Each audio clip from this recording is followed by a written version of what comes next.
کے مقدر میں گدائی تیرے در کی تھی، جس کے مقدر میں گدائی تیرے در کی، قدرت نے اسے راہ دکھائی تیرے در کی۔ رویا میں بہت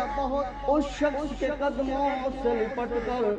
جس نے بھی کوئی بات سنائی تیرے در کی۔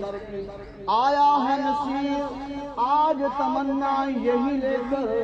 کہ پلکوں سے کیے جائے صفائی تیرے در کی۔ کیا دیجیے سبحان اللہ۔ کہ دل میں تمنا، دل میں حسرت یہی ہونی چاہیے کہ اللہ کا گھر ہو تب بھی صفائی کریں تو اپنی آنکھوں کی پلکوں سے کریں۔ اگر محبوب علیہ السلام کا روضہ مبارک ہو اور دل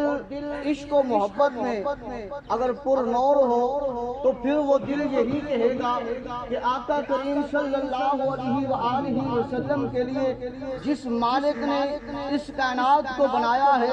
جس خالق نے مجھے پیدا فرمایا ہے، جس مالک و خالق نے اس ساری دنیا کو بنایا ہے، اس خالق نے جس محبوب کے لیے سب کچھ بنایا ہے،